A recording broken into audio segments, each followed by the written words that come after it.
Imagine discovering your destined mate in an instant, but this person is in irreconcilable conflict with your family. Do you follow your heart's feelings, or obey your family's orders? Roxy must make a choice. Welcome to the Alpha's Love channel. If you enjoy this story, don't forget to subscribe and give it a thumbs up. Chapter 1: Forced Marriage and a Caged Bird. I'm called into the greenhouse by my parents.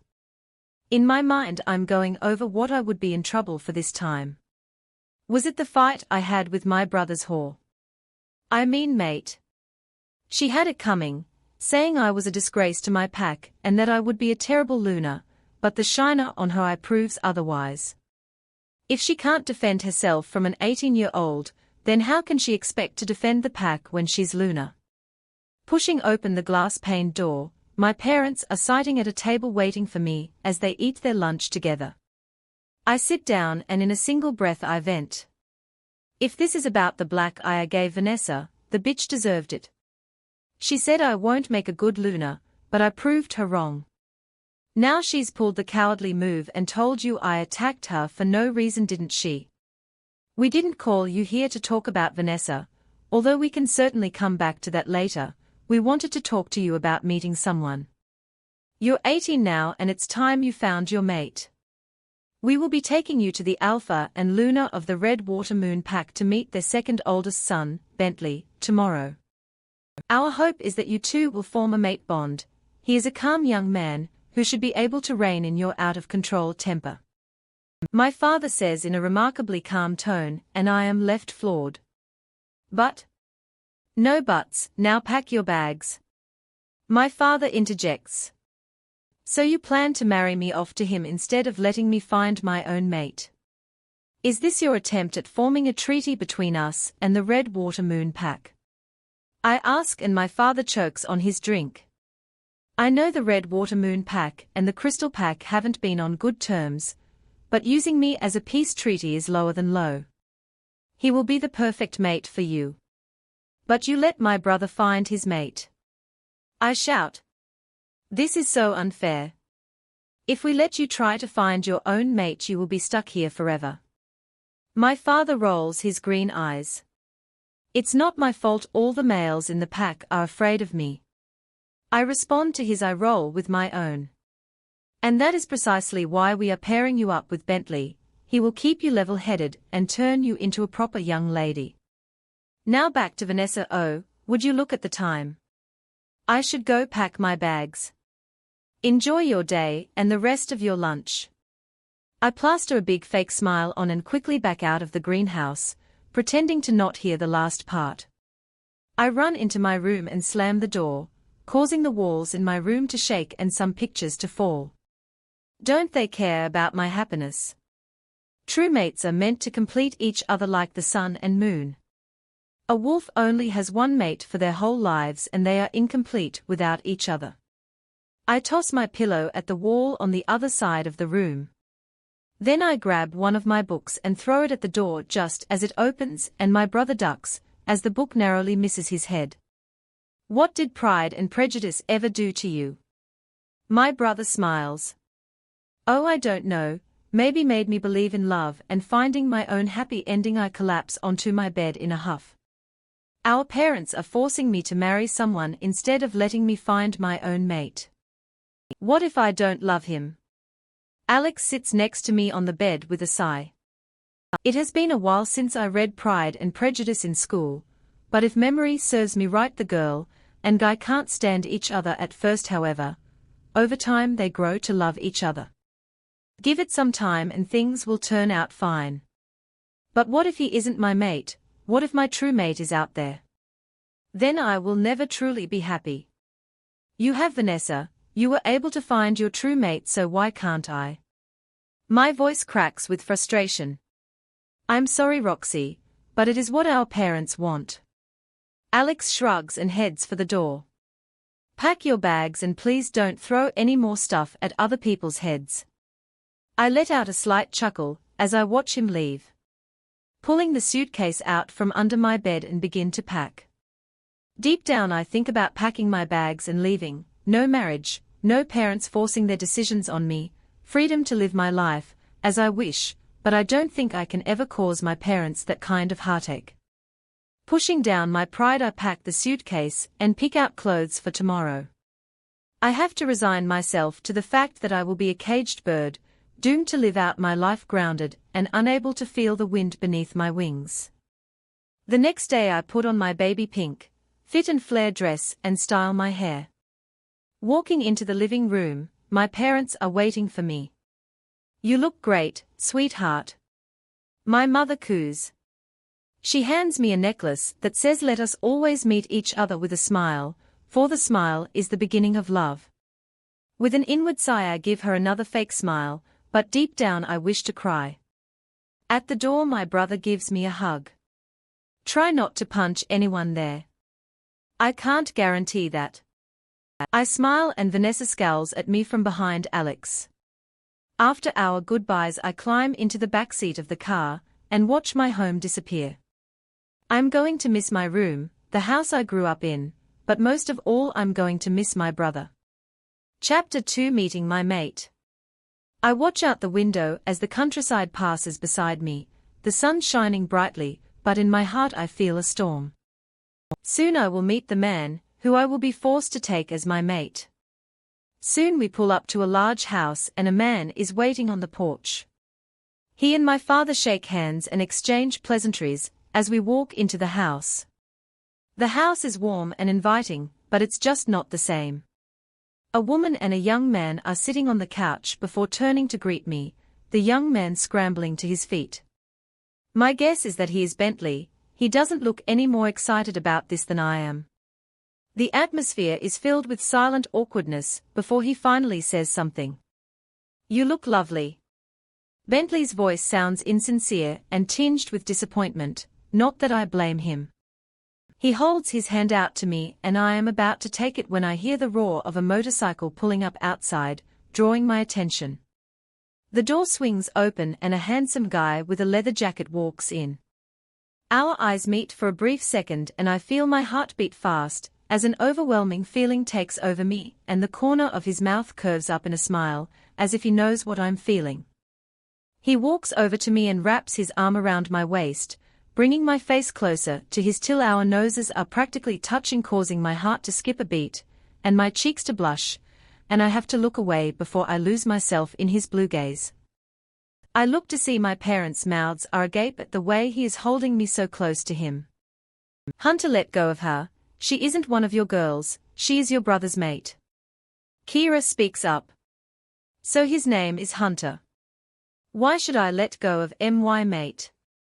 His voice comes out low and husky next to my ear. His words swirl around my head. "Mate? Is that what I'm feeling? Is that the bond?" I can't believe it, I found him. I look over to my parents once again and they look furious.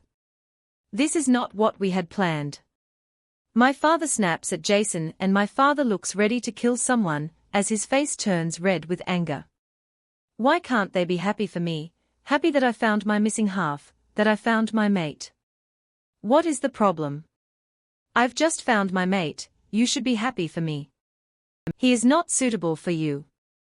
He will never truly love you, and will only make your life lonely and miserable. My father spits poison. He is a dishonest, disloyal, womanizing. You better hold your tongue. Jason orders and his voice is enough to send an unpleasant chill down my spine. Apparently it did the same to my father because he stopped mid-sentence. You know Hunter will never be loyal to my daughter. My daughter is coming home with me. Our deal is off. My father's voice comes out as a low snarl. Dad, just go. I found my mate, the treaty will still work. I'm sure he isn't as bad as my father thinks. I hug my parents goodbye. Our door is always open. My mother kisses my forehead. Roxanne. Roxy. I interrupt. Roxy, it's not too late. You can reject the bond. My father pleads, but I shake my head. After my parents reluctantly leave, I am brought to a room. All the furniture was white and silver. It's so bland compared to my room back at the Crystal Pack. This will be your room, you are free to do with it what you want. Hunter says bluntly and void of any emotion before walking away. Hey wait, aren't you going to stay with me? I call out and he turns to face me, his eyebrow raised. Back in my pack, once we find our mates we lock ourselves in a room together. Getting antsy are we? He smirks. Things are different in this pack. Now get settled in, dinner will be done soon. With that he leaves and I wander around my new room. My bags are all set neatly on the bed. Opening the first bag, I pull out a picture of my brother and I and set it up on my nightstand next to a few of my books that I brought with me. Deep down I'm already homesick.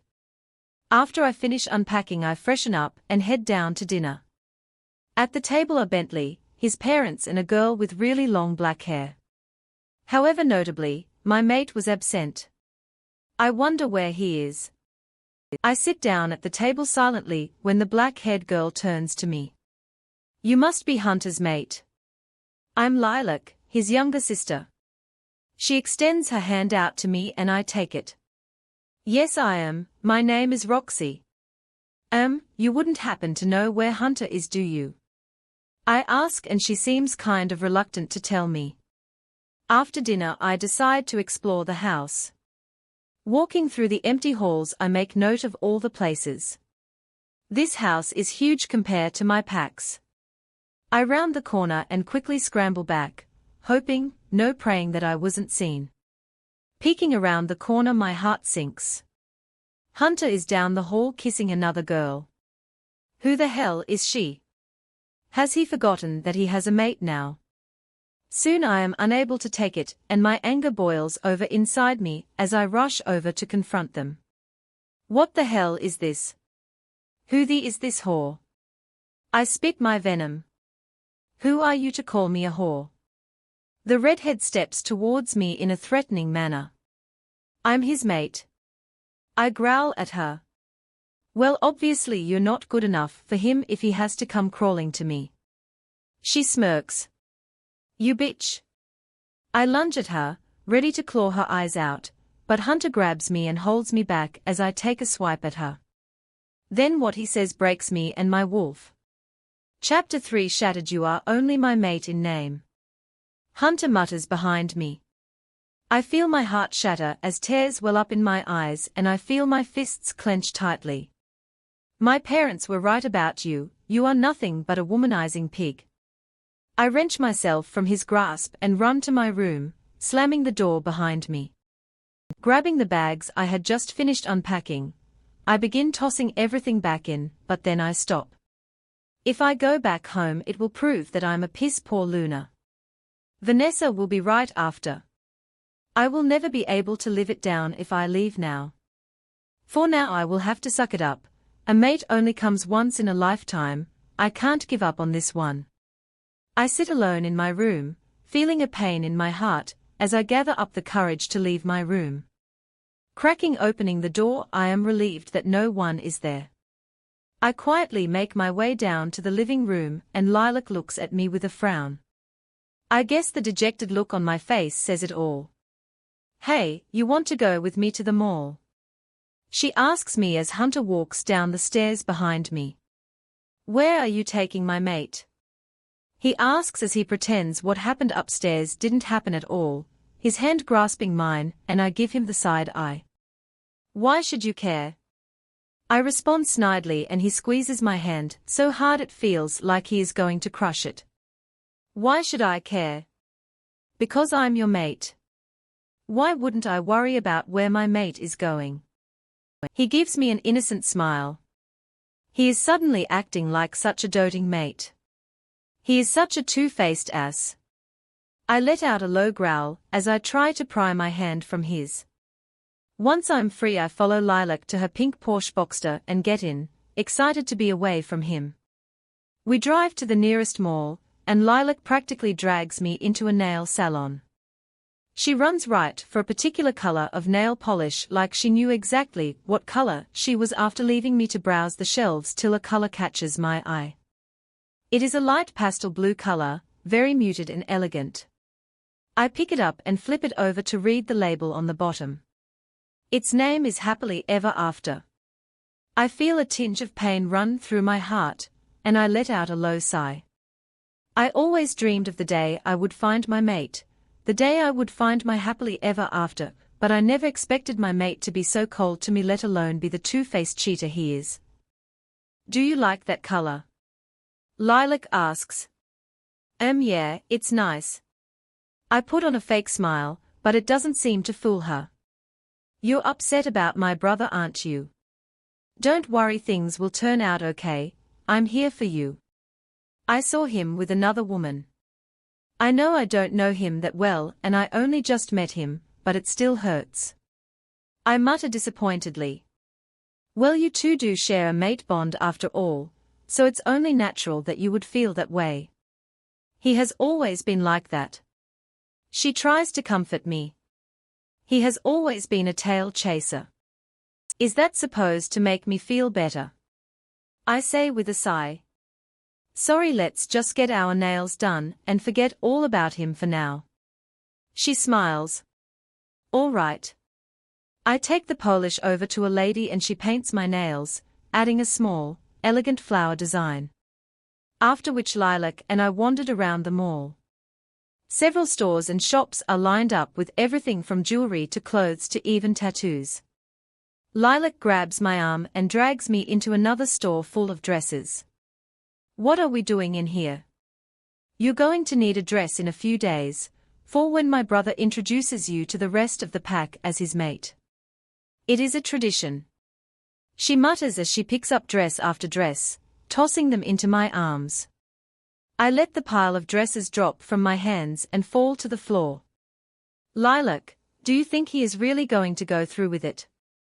I haven't even been here 4 hours and he already went for that hussy over me. He will. He won't have a choice, our parents will make him. I don't want that either. I want him to come on his own accord. Because he loves me. I could feel my tears begin to form. Deep down I know he will never love me. Let's just go back home. With a sigh, Lilac drives me back to the pack house. Once the house was within sight, I open my door. Roxy, I'm here for you if you need me. Lilac calls out to me and I smile back at her. I walk into the house and Hunter is sitting in the living room watching TV. I don't even acknowledge him as I walk past him and to my room. He doesn't even try to catch up with me. Once I am in my room, I pick up my phone and notice a message from Alex. How are you setting in? Mom and Dad told me that you found your mate. Are you happy or do I need to knock a few heads for you? Everything is great, everyone is very friendly. Hunter and I are getting along well. I've never been happier. I text my lying response and I can feel my wolf staring angrily at me, her cold stare boring a hole into the back of my head. Sitting on my bed, I let my phone drop onto the mattress with a loud sigh. Then I start thinking about how I had been sighing a lot today. I haven't even been here a day, and I'm already so miserable. I curl up in my bed and begin to sob quietly to myself, hoping no one could hear me. Tomorrow is another day. Things will get better. I hope. Chapter 4 Conflicted. The next morning I wake up and walk into my private bathroom and look at my reflection in the mirror. Bright red eyes greet me, it's obvious I was crying all night. I splash some cool water on my face in hopes of getting rid of some of the redness. Walking downstairs I head to the living room, flipping on the TV, when Bentley walks into the room. Good morning. Morning. I mumble my response. May I ask you a question? Bentley sits next to me on the couch, giving me his full attention. With a deep breath I begin to speak. When I found out I was Hunter's mate you seemed so relieved, more so than I would have expected. That's because I already found my mate. He smiles. But then why were our parents trying to set us up? Unless they don't know about her. She is a rogue. Her name is Chloe. Was your bond instant? Was it instantly love, or did it take a while to form? I begin to twiddle my thumbs, as I nervously anticipate his answer. Bentley smiles a warm, knowing smile in response to my question. Actually, at first we got into a fight. We had met on the border of the territory, and she crossed into our territory, so I attacked. I ended up injuring her, and she couldn't move. She was so weak and thin. I had killed many Rouges who crossed into the territory before, but for some reason I didn't have the heart to go through with it this time. In her eyes I saw so much fear. I ended up caring for her in secret, fixing her wounds and bringing her food. I knew if my father found out he would most likely kill her. At first she still remained hostile towards me, but over time we fell in love. Wow, you two are lucky, but you should really tell your father about her. It's better he knows it from you than finding out on his own later. I know, but it's not that easy. There's a reason my father was called the Red Water Alpha. He sighs. The Red Water Alpha. You mean the one that killed mercilessly? The alpha with the highest body count. He is that alpha. My jaw drops and a shiver runs down my spine. No wonder why Bentley doesn't want to tell him. The Red Water Alpha never hesitated to kill a rogue. Thinking about it, it explains a lot about Hunter. He must have inherited his cold heart from his father. As I sit there watching TV, my attention is drawn to the sound of someone walking down the hall, coming from Hunter's room. When I turn my head, I see the red-headed tramp. Her hair is tousled and pulled back in a messy bun, and her clothes were obviously thrown on in a hurry. I feel an immense pain in my chest as my wolf glares angrily at her, snarling like a red water-thirsty beast ready for the kill. Then she looked at me with a conceited smirk, as if to rub it in my face, making my red water boil. I quickly rise to my feet and walk out of the house before the living room becomes a red water bath. Breathing in the crisp, cool, morning air helps soothe my nerves and slow my racing heart. I need to run. I need to let my wolf free. Walking into some bushes, I take my clothes off, then I shift, feeling the sun on my fur. Then I let my wolf take the reins. Running through the forest, I feel like myself again. As if I left all my worries and troubles behind when I shifted. Watching as the earth and trees pass me in a blur, as we weave our way through the trees. As we run, I have to take control back from my wolf. She was heading for the border, as if she was trying to escape. My wolf growls at me for stopping her. I stare blankly at the world past the border. Should I stay and live in misery or leave? Leave Hunter and his cold heart behind and find my own life out there. I can't resist as my wolf urges me forward.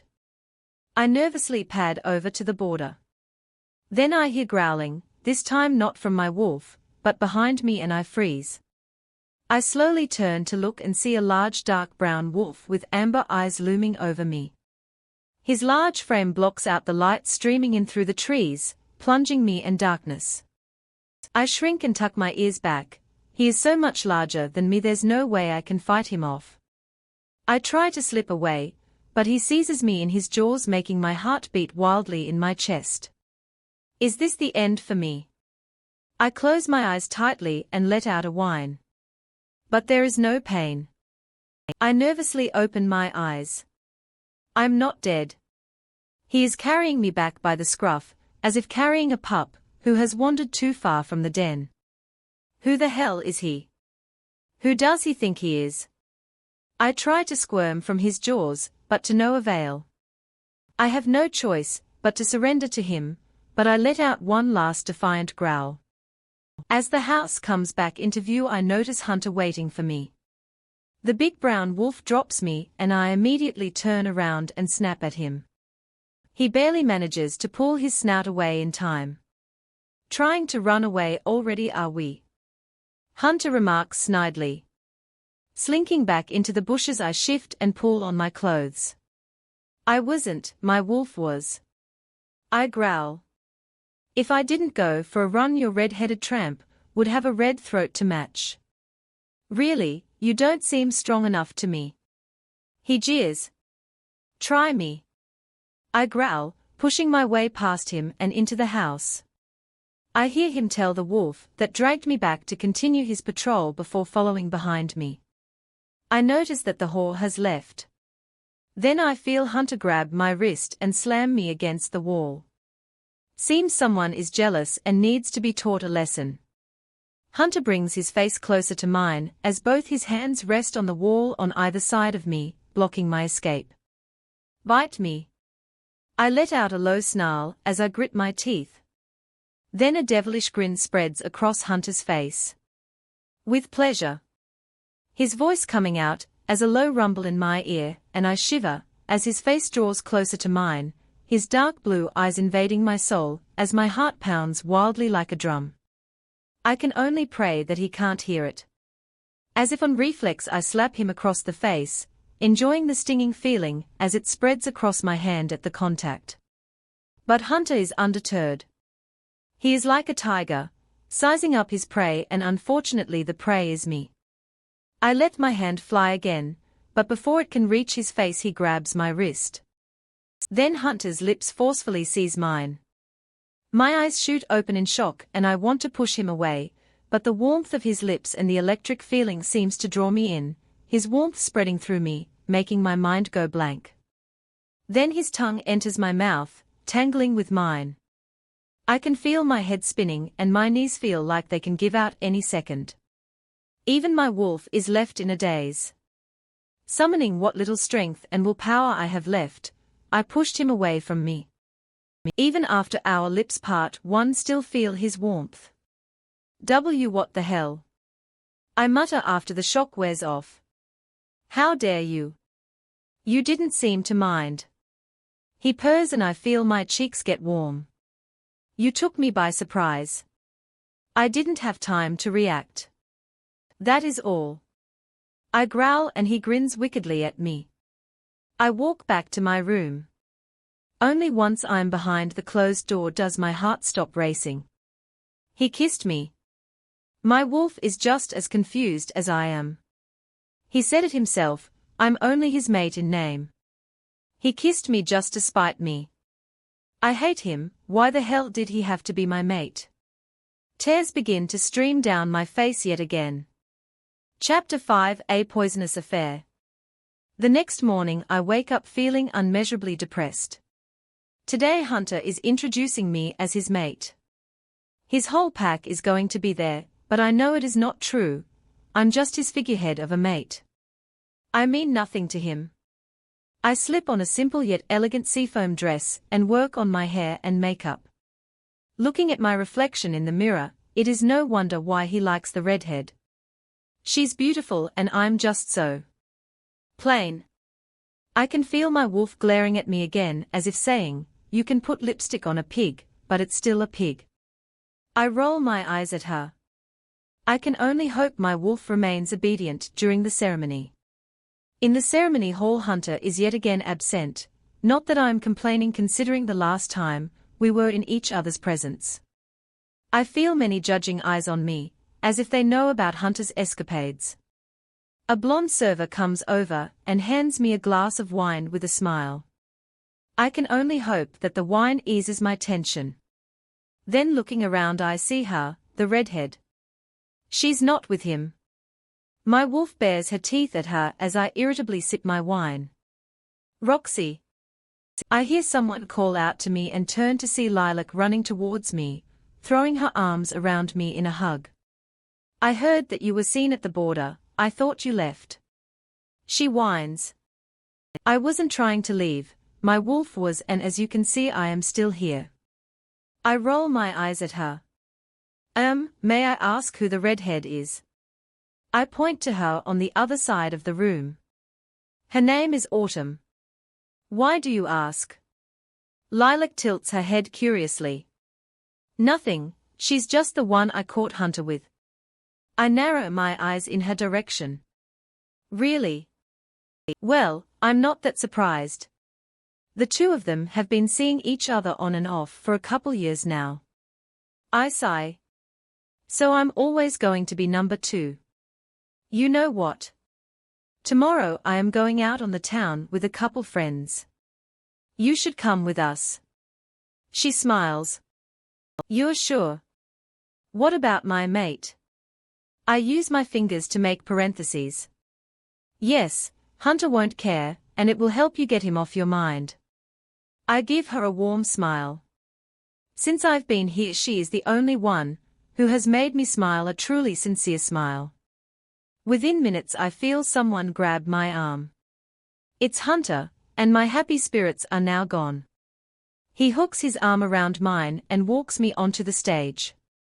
Looking out into the crowd, I begin to feel nauseous. So many people.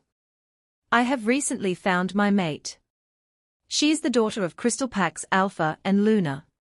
With our bond, the feud between Crystal Pack and Redwater Moon Pack is at an end, and so brings forth an era of peace and prosperity. Hunter speaks eloquently. As his speech is going on, I begin to feel more and more sick. So sick in fact that I didn't notice Hunter calling my name. Roxy. Roxy. The world around me shifts and I fall to the floor. Hunter's P.O.V. As I am speaking to the room, I notice Roxy looking a bit dazed out of the corner of my eyes. She is standing unsteadily, swaying gently back and forth like a branch in the wind. Roxy. I call out to her, and she does not respond, still dazed and confused. Roxy. Roxy. Suddenly she falls and her eyes roll into the back of her head, her small body convulsing. She begins coughing up red water as loud gasps break out around the room, and Jessica and Ethan rush onto the stage. Her hands are cold to the touch, forehead warm, and her pulse is weak. Jessica announces, "We need to get her to the hospital immediately." Ethan walks over to help Jessica carry Roxy to the hospital, and I can't help but let out a growl. Whether I want her or not, she's still my mate, and my wolf doesn't like Ethan touching her, even if he is Jessica's apprentice. Something comes over me and I rip Ethan away from Roxy, gripping him by the collar of his shirt. Hunter, Ethan needs to help me move her. If we don't, her condition can worsen. Jessica shouts at me. Letting out one last growl, my wolf and I let go of Ethan. The two of them then pick up my mate and carry her to the hospital. At the hospital, Jessica runs several tests, including a red water test. After a few hours, Jessica walks in with the test results. The results have come back positive for rat poison. Jessica states as she reads through Roxy's chart. Rat poison. But how? Did she eat or drink anything at the ceremony? Jessica asks. I think back and remember her holding a glass of wine when she was talking to my sister. She did have a glass of wine. You think someone tried to poison her? It is a strong possibility.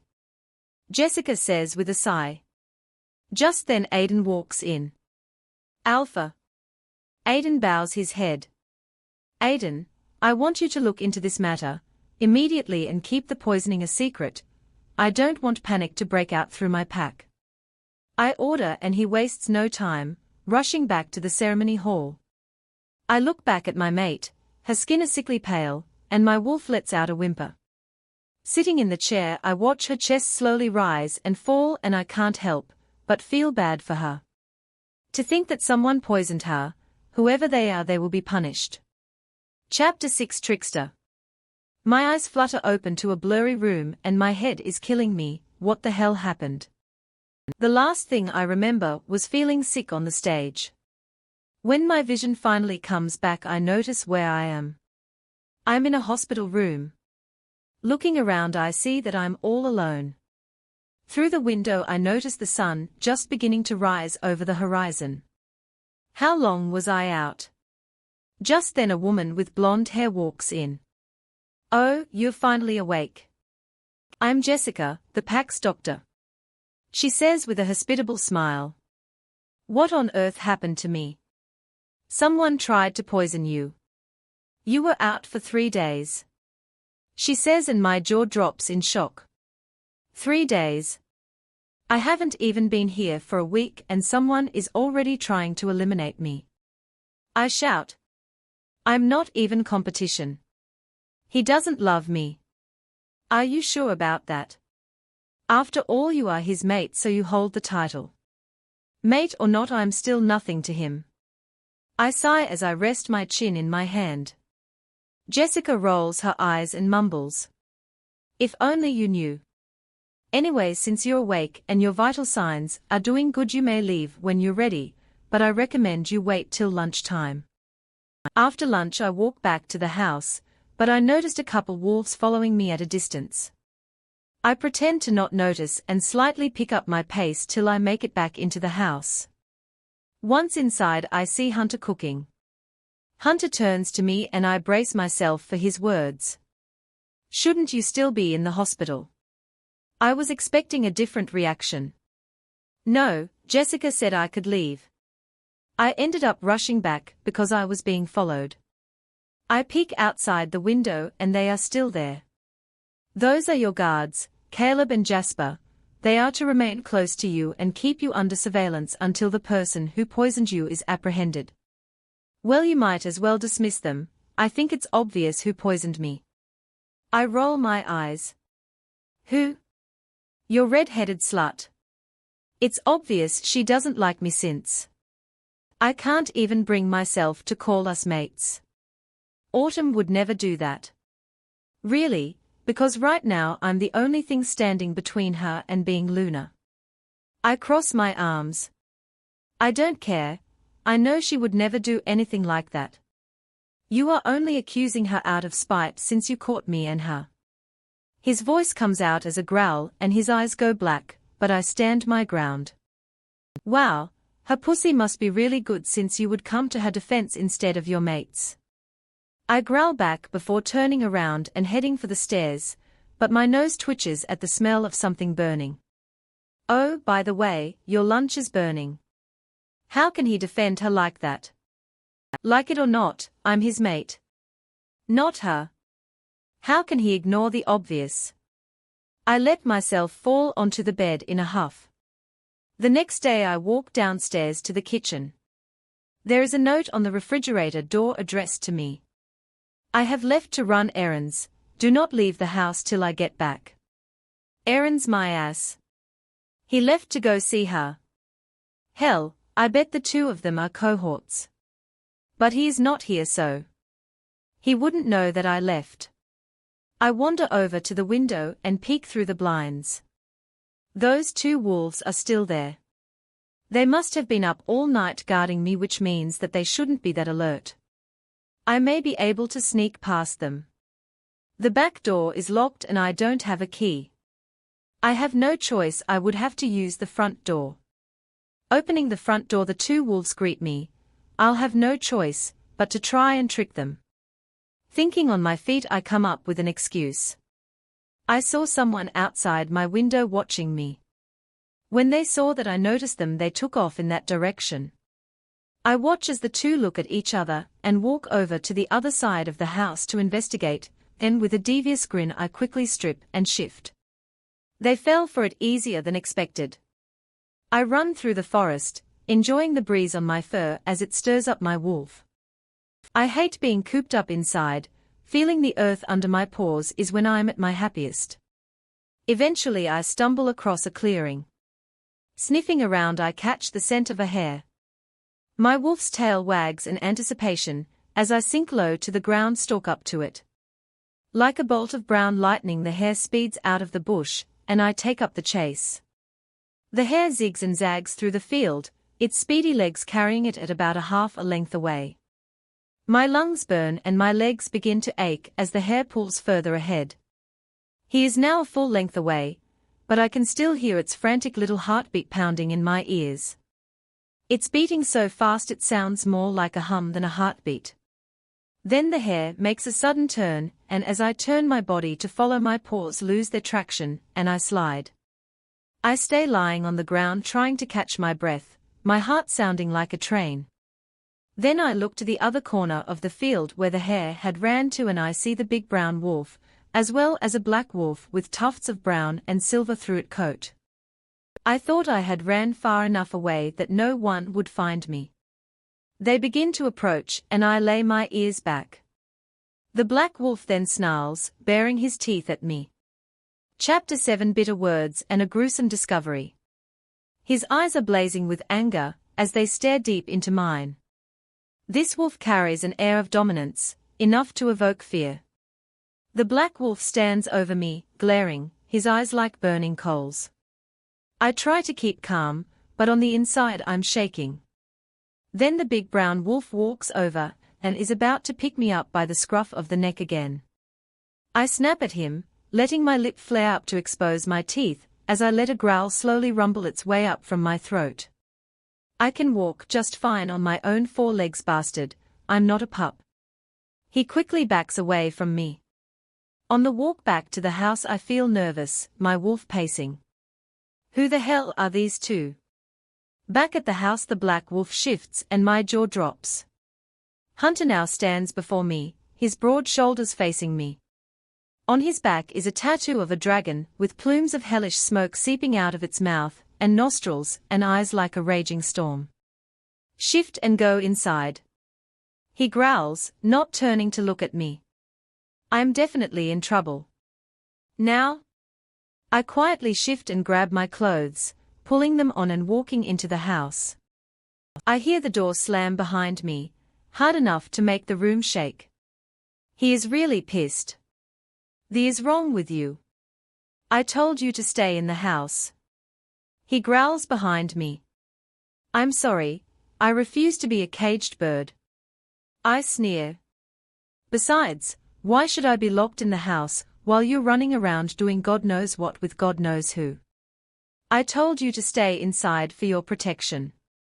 Like it or not, you're my mate and I need to keep you protected. Mate in name only, remember. As for protecting me, I am very capable of protecting myself. Now go put some clothes on and don't bother me. Why are you being so difficult?" He growls.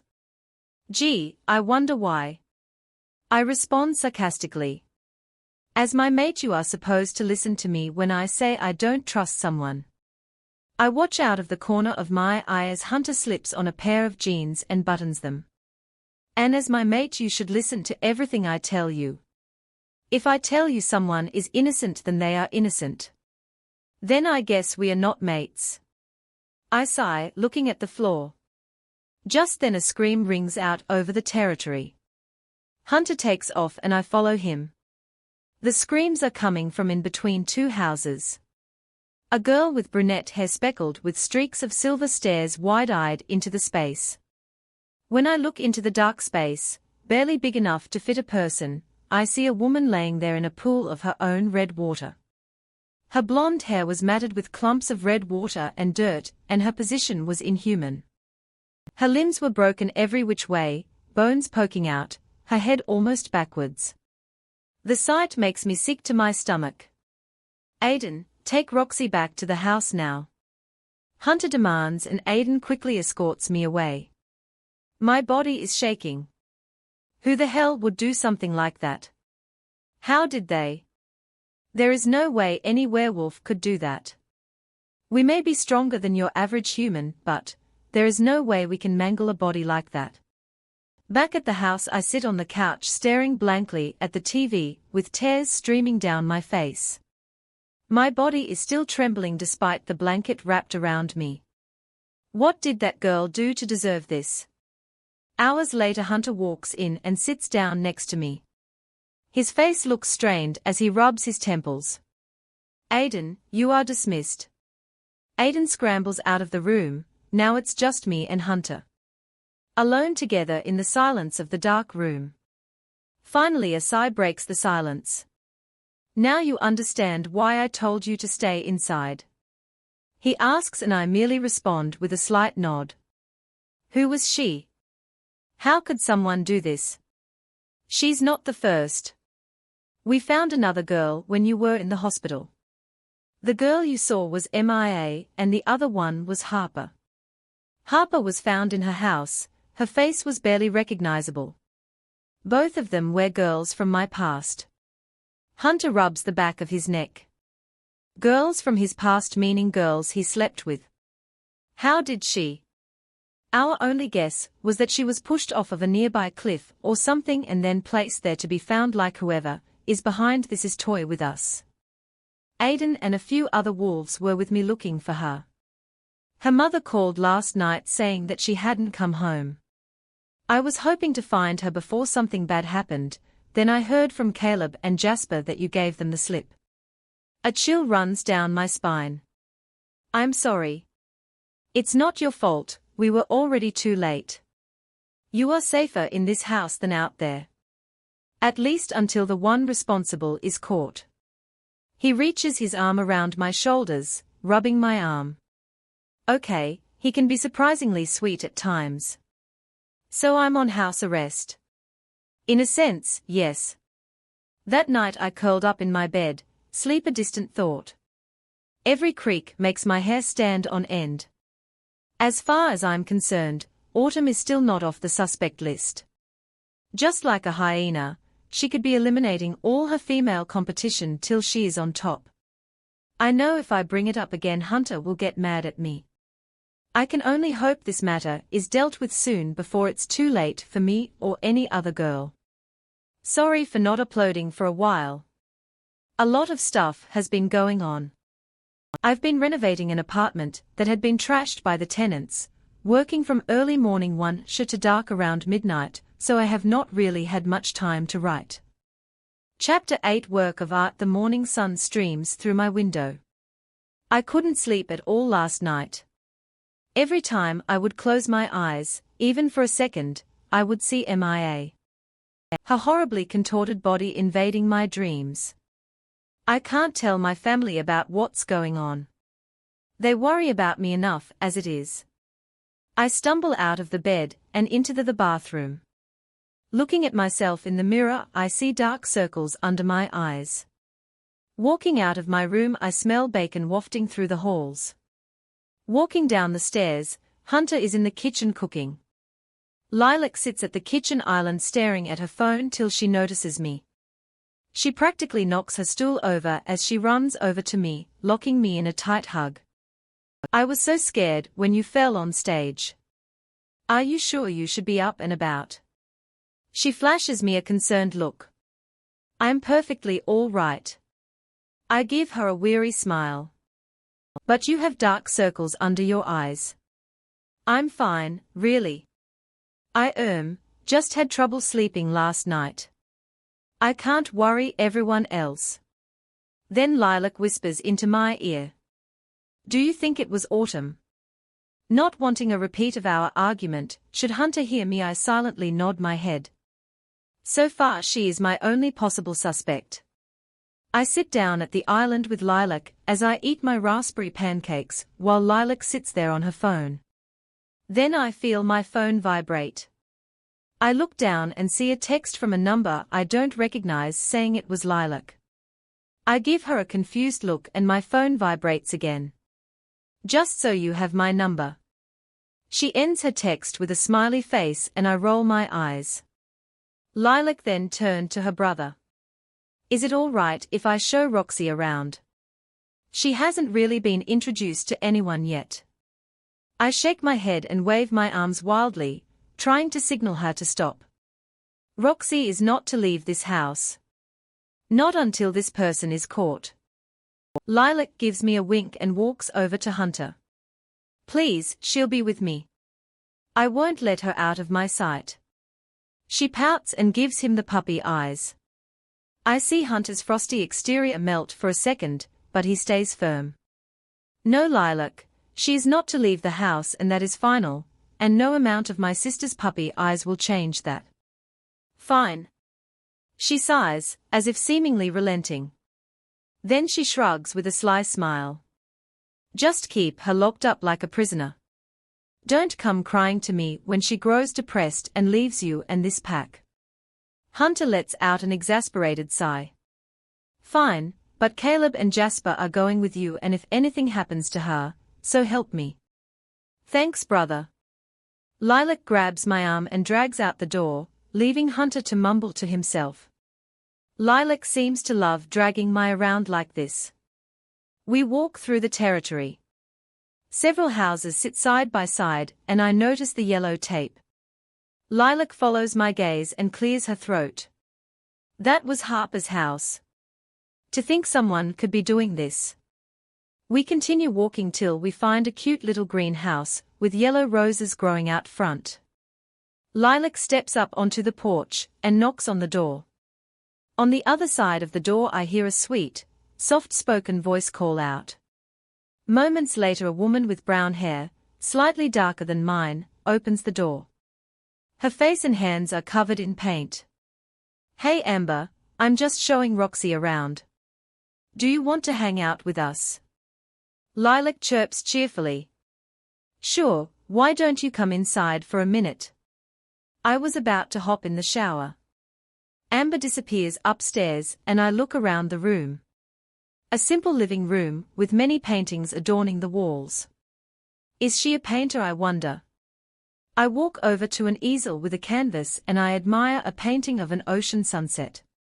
The warm colors of the setting sun make the water glow, as swirling waves crash against the shore.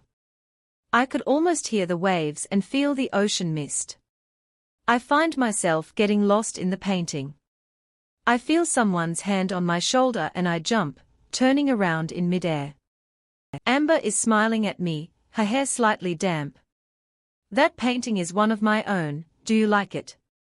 "I love it," I whisper, still recovering from my shock. How long was she standing there? "Do you paint a lot?" I stutter. "Yes, it is one of the things I love most in the world." She beams me a radiant smile. "I could do your portrait, are you interested?" "That sounds great." We leave the house and walk around as Lilac explains everything to me. We come to a clearing where a couple of wolves were fighting. "This is the training ground, this is where we practice sparring." Lilac then points to a nearby course. "That is where we practice stalking. The goal is to navigate the course without making noise. Wanna give it a go?" I do, but I don't know. I look back into the direction of the house. Would he approve or would he get mad? Before long I hear his voice and I snap my head around and see him standing there. "Let's see what you've got." I feel a smile spread across my face as I walk into the bushes before coming out as my wolf. Watch and be amazed. Chapter 9 Huntress. I carefully survey the course. Bells and cans dangle from above, to entangle a careless wolf. The ground is also covered with leaves, twigs and tripwires ready to catch an unsuspecting wolf by surprise. I crouch low to the ground and slink my way to the entrance of the course. Hunter stands at the finish and explains to the rules. As Lilac has already explained, you have to navigate the course without making a sound. However, you also have to keep an eye on your target. When you're hunting in real life, if the target is looking in your direction while you are moving, your cover is blown. Hunter points at a light. When this light turns on, it means the target is looking at you. Stop and wait till the light turns off. If the light turns red, you have been discovered and you fail. Hunter whistles and I begin. Staying low to the ground, I weave my way through the cans and strings. I am about to step down just as the light turns on and I freeze. While I am frozen in place, the glare of the sun reveals a glimmer of thread like a strand of a spider web in the early morning's glow. I almost stepped right on the wire. The light turns off and I move again, avoiding the wire. I stalk carefully through the mess of leaves and twigs, carefully placing my back paws where my front paws have been while I keep my head low and my eyes on the light. My every sense is on high alert. I am even controlling my breathing. Finally, the end is in sight, but I must maintain my calm until I finish the course. I come to a tangle of tripwires laid out in a grid, blocking the finish line. No doubt this is the spot that trips everybody up, as everyone watches me with bated breath. I gently place each paw into the grid before moving each paw forward to the next square, carefully navigating the wires. I hear a whistle and my heart sinks. Did I mess up? I am soon relieved of my worry when Lilac begins to cheer. I'm at the finish line. Hunter slowly claps. Good job, but stalking your prey is only part of the job. What good is stalking if you can't run your prey down? I saw your slip up when you were chasing the rabbit. You have a lot to learn. I look down. Way to stomp on a good mood, jerk. But we can easily improve that. A faint smile makes its way onto his face, and my wolf wears a goofy grin while I wag my tail. He takes off his shirt and I catch myself staring. My eyes go from his chest to his abs, following his happy trail. I feel my cheeks get warm under my fur and I quickly look away. What am I doing? Hunter shifts and urges me to follow him. We get to the edge of a path and he crouches down before springing forward, running like a bullet that had been fired from a gun. I run after him, trying my best to keep up. He makes his running look easy and effortless. My legs ache and I am nowhere near him. We run the path, as it weaves its way through the forest till we come to a narrow mountain path, with a sheer cliff on one side. I push myself faster, but the narrow path doesn't allow me to pass him. I push myself forward and jump over him, catapulting off of his back. Finally I'm ahead of him. The path opens back up and I push myself harder, trying to keep my lead. I am panting, my lungs burn as I see the houses coming back into view. But like a flash of lightning, Hunter passes me, barely breaking a sweat. But how? I feel myself losing steam, as my mate pulls further ahead. My vision begins to blur and my paws feel like walking on glass. My legs collapse from under me. Hunter looks back to see me laying sprawled out on the ground, out of breath. He slowly pads over to me. Hunter looms over me while I breathe heavily. I flinch as his face comes closer to mine. Then he gently licks my forehead. He urges me to get back to my feet and I walk back with him to the house. A person is waiting for us by the house holding our folded clothes. I grab my clothes and shift while behind a tree. When I come out, Hunter has already shifted and is waiting for me. You did good out there. How are you holding up? I feel like I'm going to pass out. Do you always run that fast? I say between breaths. I like everything fast. He smirks. I see a tantalizing twinkle of mischief in his eyes. Deep down I feel my heartbeat quicken. Really, I'd like to see that. I say with a purr before I can stop myself. What the hell just came out of my mouth? His lips quirk up in a devilish smile. Suddenly he grabs my hand and my heart rate accelerates, pounding in my chest. Where is he going to take me? Hunter seems to take notice as his smile widens. Chapter 10 Igniting the Fires of Passion. Hunter leads me to the side of the house, where something is laying under a blue tarp. He lets go of my hand and grasps the tarp, pulling it off with a single tug, revealing a black motorcycle, with electric blue flames stretching across it, and the chrome shines brightly at the late-day sun. Wow! Hunter sits on the seat, kicking back the kickstand and starting the motorcycle up. Wanna go for a ride? I'm not sure, I've never even ridden a bike. Come on. He smiles, reaching for my hand and pulling me closer. Sitting behind him, I loosely wrap my arms around him. You're going to fall off if you hold on like that. He lurches the bike forward and I squeal, hold on to him tighter, and he chuckles to himself. It's not funny. I whine, playfully slapping his back. We begin to move and I watch the earth speed by as my hair flutters in the wind. Hunter's scent enters my nose and I melt, the faint scent of lavender on a rainy day. Before I can stop myself, I bury my face in his back and inhale deeply. I can feel my cheeks grow red, but I don't care. His scent is like a safe place to me, making my wolf go wild.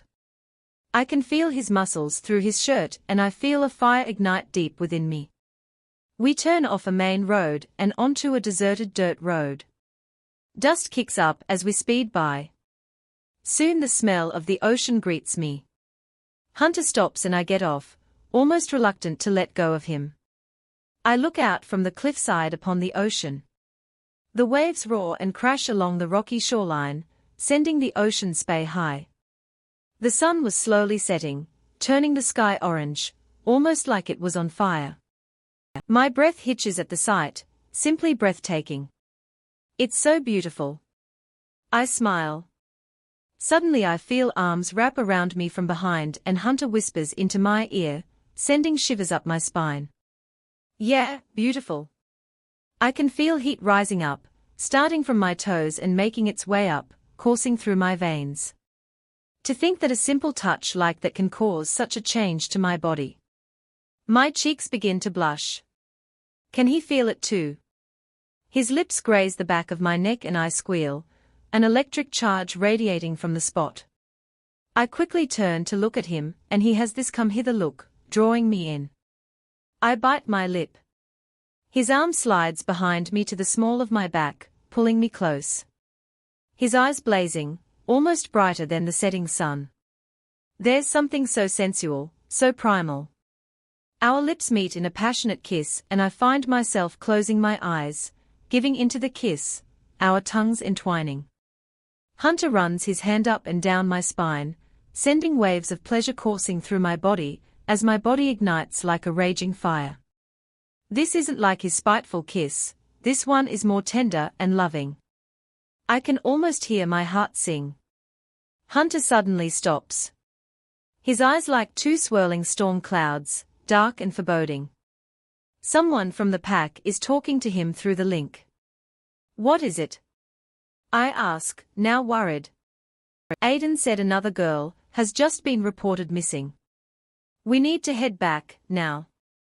He rushes over to the bike, taking large, hurried strides and just like that it's like there is a wall between us again. We hurry back, speeding down the road like the devil was at our heels. Once back, Hunter hands me over to Caleb and Jasper then begins to leave with the search party. I run after him. Wait. He turns to face me. Let me come with you, please. I can help look. No, go back to the house and wait for me to return. But? No. End of discussion. He snaps. I relent and head back to the house with Caleb and Jasper. Sitting quietly in the office, I have so many questions running through my mind. Who is she? Will they find her in time? Did she have a past with Hunter like the others? The only people who have the answers to my questions are sitting in the room with me, but I don't think they will talk, not after my last encounter with them. Still, it's worth a shot. Who went missing? A girl named Kala. Her mate is worried sick about her. He came back from his patrol to find her gone. Only sign of a struggle was a lamp laying on the floor in pieces, some of which were covered in red water.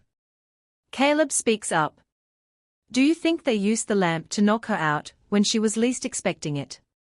It would explain why she never reached out to anyone over the link, and with no forced entry it means they had to know the person and let them in. I speak quickly, barely catching a breath. Everyone in the pack knows each other, that brings us no closer to finding person responsible. You could have easily passed the perpetrator, and not even know it. Jasper speaks coldly. Hearing him say that makes my hair stand on end. He's right, it could be anyone. Jasper, cut it out. You're scaring her. Caleb scolds Jasper, who sits in his chair brooding. Roxy, you have nothing to worry about. We are here to protect you. Hunter made us swear that we would lay down our lives for you. Caleb turns to comforting me. The last part shocks me. I try to ask, but I am interrupted by the sound of smashing glass as I am pushed to the ground by Caleb. Jasper wastes no time in springing up and running outside to chase something. Caleb scrambles off of me and helps me to sit up.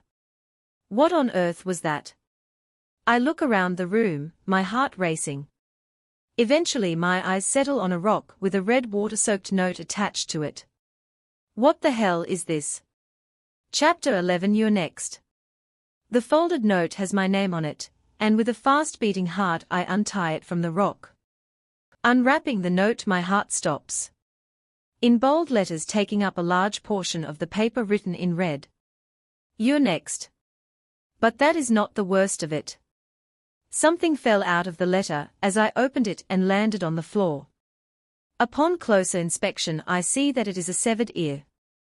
I feel my skin crawl, stomach churns, and I begin heaving. Is that Kala's ear? What the hell? I shriek with tears streaming down my face. The door slams open and I'm in Hunter's arms. I bury my teary face into his chest. Why is all of this happening to me? Hunter lifts me up and sits me on the couch, holding me close. Jasper comes running in moments later looking angry. Whoever it was got away, Alpha. Hunter lifts himself off the couch and runs his fingers through his hair before yelling and letting his fist fly. I hear the loud bang and I feel myself jolt. A fist-sized hole now adorns the wall. Take the evidence to Jessica and have her check it out, and up all patrols. Leave no stone unturned till Kala is found. Hunter orders and Jasper puts the ear and note into individual bags and Caleb goes to double the forces. Let's go, he whispers to me. With his arm around my shoulder, he walks me upstairs and to my room. I immediately head for my shower. I scrub my body till it feels like my skin is ripping off, but I still don't feel clean. This whole ordeal is up. Who the cuts someone's ear off and sends it to someone. I get out of the shower and wrap the towel around me, then I reach for my clothes. Shit. I ran in her in such a hurry that I didn't grab myself a change of clothes. Gripping the towel tightly around me, I walk out of the bathroom heading for my dresser. I reach out my hand for the knob of the drawer, when I hear the sound of someone clearing their throat behind me. I turn to see Hunter sitting on my bed hiding a big grin. I thought he left and went to his room. Why are you still in my room? Don't you have something you need to be doing? I stand awkwardly. I was going to tell you to pack a suitcase. You're going to stay with your pack for a few days till things settle down around here. I have already talked to your parents. We leave in the morning. He tells me and I feel my jaw hit the floor. I'm going to see my family. I can't contain my elation as I jump into his arms and throw my arms around him. Hunter leaves the room and I start packing a suitcase. I'm about halfway through with filling my suitcase when I get this uneasy feeling of being watched. I can feel the hair on the back of my neck stand on end. I look out the window into the pitch-black nothingness of the nighttime territory. The trees around the house are rendered dark, twisted shadows with gnarled, claw-like hands reaching for the stars so far out of reach. Then I notice it, the shadowy figure watching me from behind one of the trees, their dark shape barely illuminated by the moon. I'm unable to make out their face, but I can tell it's a girl. My heart is going crazy. How long were they out there watching me? Whoever they are, they realize that I have taken notice of them and bolt. I quickly close the blinds and pull the curtains closed. I put my hand on my heart and it is racing. What the actual hell? Should I tell Hunter about my watcher? Maybe not right now. There could be an explanation for this.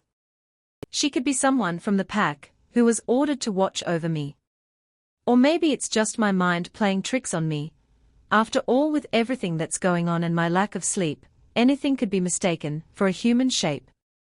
The next morning I excitedly get dressed and rush to the kitchen. Eggs and bacon are already sitting on the counter for me. Sitting at the stool I hear the sound of someone walk down the hall from the office. I look to see Autumn giving me the most hateful look before walking out and slamming the door. Moments later Hunter walks out of the office, looking annoyed. Did something happen between the two of them? Deep down I can feel my heart ache. Are you ready to go?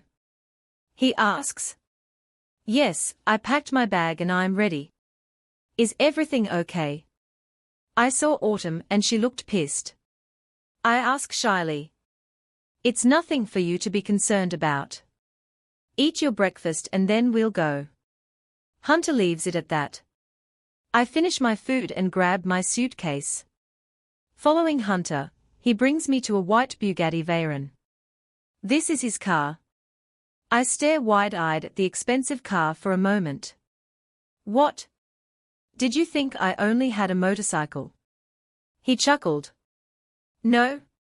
I figured you would have a car, but not something like this. I croak. Chapter 12 Wicked Bitch of the West. I sit quietly in the passenger seat, as the world flashes by my window. I feel like I diminish the value of this car just by sitting in it. After driving through the familiar bending roads of my childhood, I see my old home in sight, and my heart leaps with excitement. Stay put. Hunter orders. He walks over to my door and opens it. He then takes my hand and helps me out of the car before going for my bag. I'm confused when he turns around with 2 suitcases. I only packed 1. I guess I didn't make myself clear. I'm staying with you. You are my mate after all. I'll be fine here on my own. The psycho won't be able to get to me here, and you have things you need to do back at home. I say, staring into his deep blue eyes. I told Aiden to take charge in my absence. Oh? So he is serious about staying here with me. Why does hearing this make my heart sore? We walk to the front door, and I try my best to contain my excitement. But my excitement quickly disappears when I see the familiar face of Vanessa glaring at me with her cold eyes. I knew I would see her here, however, I didn't expect her to be the first face I would see. Oh, long time no see, my dear sweet sister-in-law. She grins mockingly and Hunter looks between me and her confusingly. I mask my anger with my own innocent smile. Vanessa, it is so great to see you again. I'm so glad that Black Eye has cleared up. How did you get it again? I counter and Vanessa's grin drops to an angry scowl. Hunter must notice the hostile charge in the air, because just as Vanessa is about to respond, he clears his throat. I'm Hunter, Roxy's mate. It's nice to meet you. Is my brother here? I ask. Miss me already? Alex calls out from behind Vanessa, and I push past her to leap into his arms. I can't believe how much I've missed my brother. It is taking everything within me not to cry. Hey, what's wrong? Nothing, I just missed everyone so badly. I snap myself out of it. If you say so, Mom and Dad are in the greenhouse. Alex tells me and I smile. As if I expected them to be anywhere else. They love the greenhouse, that is one of the things my parents always bonded over. Then Alex meets Hunter's gaze and you could feel the noticeable change in the air, like a menacing charge swirling around them. I'm Alex, Roxy's older brother. Alex pastes on a fake smile and holds his hand out to Hunter, as his eyes show traces of malice. I instinctually take a gulp and brace for the worst. Hunter, seemingly unfazed, grips Alex's hand in a firm handshake. I'm Hunter, Roxy's mate. Guys. I interrupted. The two of them look at me and the environment temporarily turns less hostile. We walk to the greenhouse and I wrap my arms around my parents. How is the Red Water Moon pack treating you? Are you being taken care of? Has Hunter hurt you at all? My mother bombards me with questions, and I'm uncomfortable knowing that Hunter is right behind me, hearing this. Everything is great. I am settling in just fine. I've never been happier. That night we sit around the table for an uncomfortable dinner. Hunter and my parents and brother were exchanging hostile glares and Vanessa was staring at me, or at least at my neck. The corner of her lips curl up in an eerie smile. What the hell is her problem? So Hunter, how is your pack warming up to my daughter? My father breaks the silence and I feel a cold sweat run down my back. Suddenly I feel a warmth spread through my hand, followed by an electric charge. Hunter was holding my hand and, as if they have a mind of their own, my fingers intertwine with his. Everyone is warming up to her. Hunter replies without missing a beat. Slowly prying my hand from Hunter's, I stand up. Let me clear the plates. I offer, truthfully I just want to get away from this awkward dinner. I'll help. Vanessa smiles cheerfully and I feel bile rise in my throat. Vanessa follows me into the kitchen, clutching her set of dishes. I turn on the water in the sink and begin washing the dishes, distancing myself from the dicey situation in the other room, but I am quickly snapped back into reality by Vanessa. I can't help but notice Hunter hasn't marked you yet. Could it be that he doesn't care for you as a mate, but more of a plaything? After all, he is a known playboy and womanizer. He is even called the Red Water Moon Bad Boy. She states, holding her hands on her hips. I grip onto the plates with shaking hands, holding back my tears. I guess you don't mean anything to him. Vanessa's last insult breaks me down and I snap. I drop the dishes, which shatter as they hit the ground, and lunge at her. My hand turns into a fist and my heart is racing. I am about to punch her when I feel someone's hand grasp my wrist. I feel the familiar waves of energy, and I know it is Hunter. Why is he stopping me? For your information, Vanessa, I've been waiting for the right moment.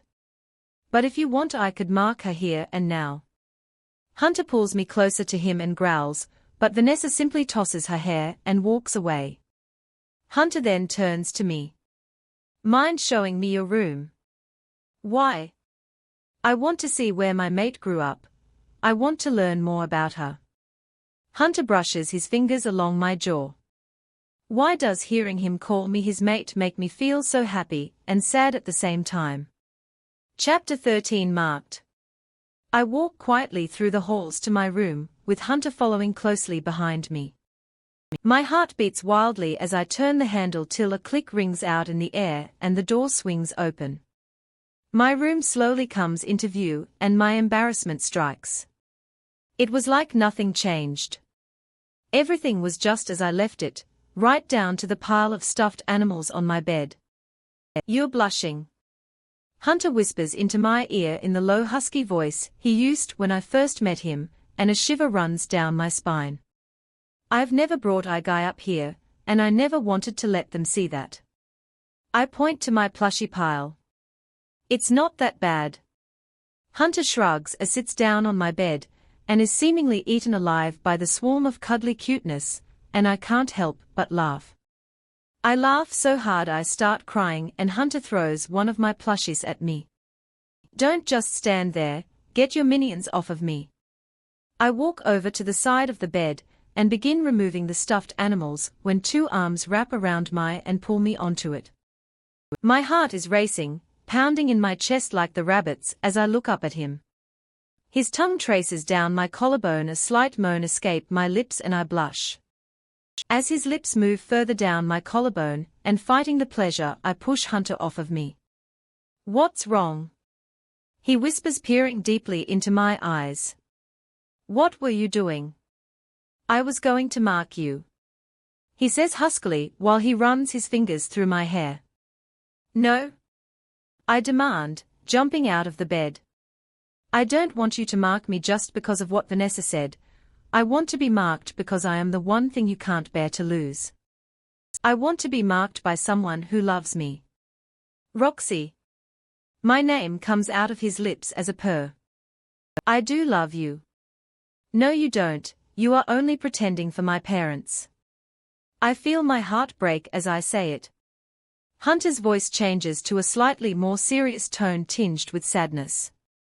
Roxy, I'm not pretending. I love you. That kiss at the beach. That was real. When you saw Autumn walking out of my office before we came here, I broke things off with her. She is gone. Roxy, I can't be more serious with you. Why the sudden change of heart? I wiped my now free-flowing tears away. Truthfully, at the beach you were nothing but another girl, or at least supposed to be, but when I kissed you, everything changed. Your kiss sparked something in me that no other girl has made me feel. How do I know you don't say that to all the girls? Hunter grasps my wrists and holds them to his chest where I can feel his heartbeat. You will have to trust me. I gaze deeply into his eyes and I feel as though he is telling the truth. Crawling onto his lap I begin to kiss him, a gentle peck at first but soon grows deeper and more passionate. My tongue tangles with his and he moans as my fingers run through his hair. Go ahead. I blush, pushing my hair to the side. Without missing a beat Hunter starts where he left off, tracing my collarbone. An intense tingling sensation radiates from where his lips caress my skin, and I bite my lip trying desperately to stifle a moan, but it was no use, as his lips brush a sensitive spot. Hunter smiles at my response, using his finger to draw an X over the spot.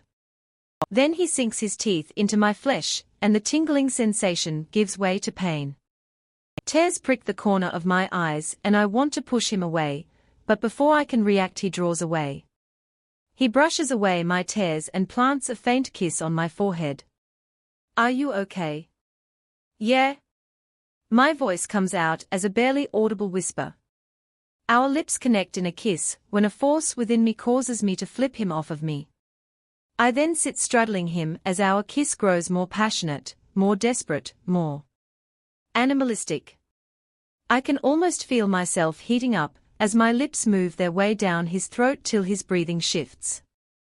I gently graze my teeth over the spot before sinking them in.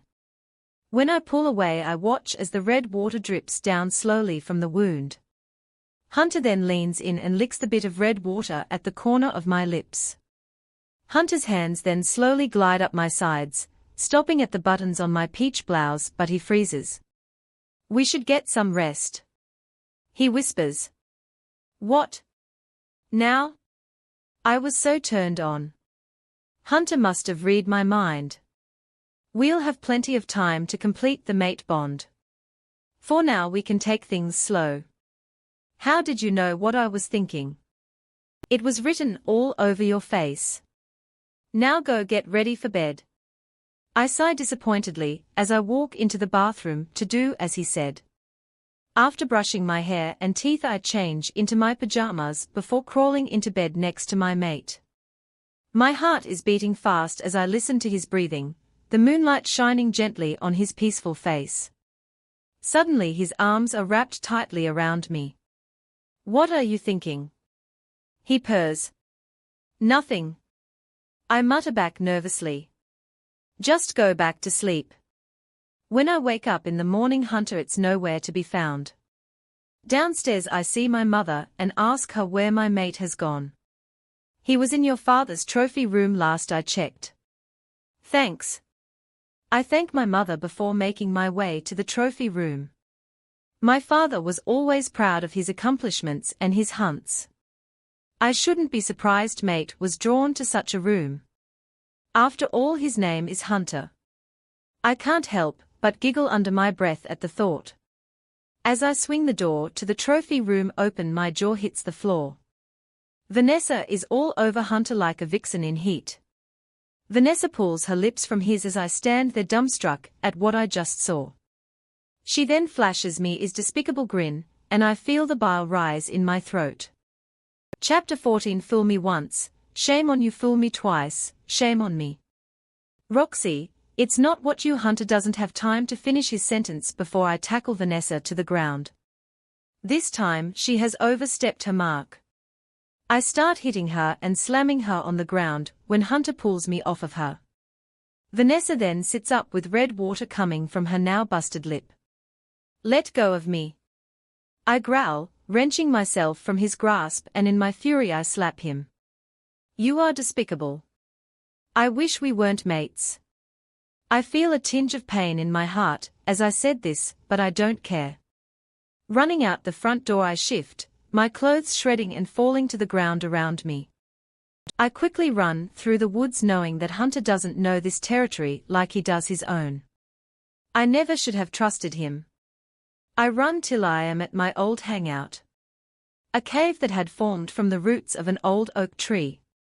I look back on all the summer days my brother and I would hide from Mom and Dad in here.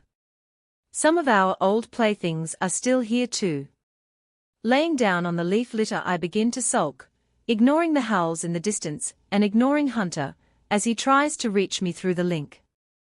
I had a feeling I would find you here. Alex sighs behind me, placing a set of clothes down next to me. He then turns around and looks away as I shift. Now, what's wrong? I can't tell him about Vanessa. It would break him.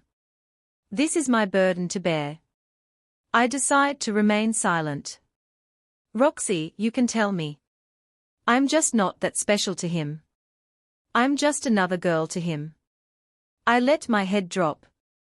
Roxy, your mate is looking frantically for you. If you were nothing but another girl, do you think he would be this worried about you? Alex places his hand on my head, reassuringly. You just don't understand the things I have gone through, the things I have seen. Alex tilts his head, and his eyes show sincerity and a willingness to help. Just tell me. I relent. Someone is after me. First I was poisoned and then after that other girls from Hunter's past have been kidnapped before turned up dead. He brought me here till things settle down at home, but today in Dad's trophy room I've already told him too much. Roxy, what did you see? I saw Hunter and Vanessa. She was all over him. I didn't want to tell you because I knew it would break your heart. My voice comes out through sobs. I'll talk to Vanessa. You need to talk to your Alex doesn't get the chance to finish before Hunter comes running over. Roxy, I'm sorry. Please listen to me. Just stay away. I don't want to talk to you. I growled. I then look at Alex. You lead him here, didn't you? Alex gives me a nod. He was worried sick. And as for Vanessa, Hunter has already explained what happened. Just leave me alone. Both of you. I shift again and run, this time not stopping to observe the relics of my past. I run to the border of the territory, with Hunter fast on my tail, but I freeze. Standing on the other side of the border looking right at me was a lone wolf with reddish-brown fur. It curls its lips back and growls, inching towards me till it is just a few paces in front of me, never once removed and its eyes from mine. Deep in my heart I know it's the one who is after me. My world turns upside down, as I am quickly knocked to the ground and pinned by Hunter. I scramble out from under him and look back to the wolf, but it was gone. Hunter, I saw a wolf. Do you think it could be the person behind all of this? Could they have followed me here? My voice trembles through the link. I doubt it. Besides, that is no man's land. It was most likely a rogue, and whoever they are gone now. Hunter speaks reassuringly. Now, will you please just listen to me? I sigh and reluctantly walk back with him. What kind of excuse could he possibly use? Hunter and I arrive back at the house and Hunter shifts back into human form. He pulls on a pair of jeans and hands me a shirt and shorts. I shift and change as Hunter begins to explain what happened. I was in the trophy room, making a call to Aiden to check on things in the pack when Vanessa walked in. I told her to get lost, but she wouldn't listen. She heard you coming down the hall, and decided to kiss me to piss you off. You can talk to Aiden yourself if you don't believe me. Can I believe him? Is he really telling the truth? After all, once a playboy, always a playboy. Could he ever truly stay loyal? Roxy, say something, please. Tell me you believe me. Hunter wraps me in his arms. Okay, I'll believe you this time, but if I see you and another girl like that again, I'll leave. Hunter seems hurt by my response, but his arms wrap tighter around me. Hunter then leads me to my room and shuts the door. Roxy, I marked you as my mate. You are the only one I want. He sighs. Hunter then walks over and pushes me onto the bed. He is on top of me so I can't move. All I can do is lay there and look up at his cobalt eyes which shine mischievously in my dimly lit room. Thank you for tuning in. If you enjoyed this episode of the story, please give it a like, and don't forget to subscribe to get notifications for updates.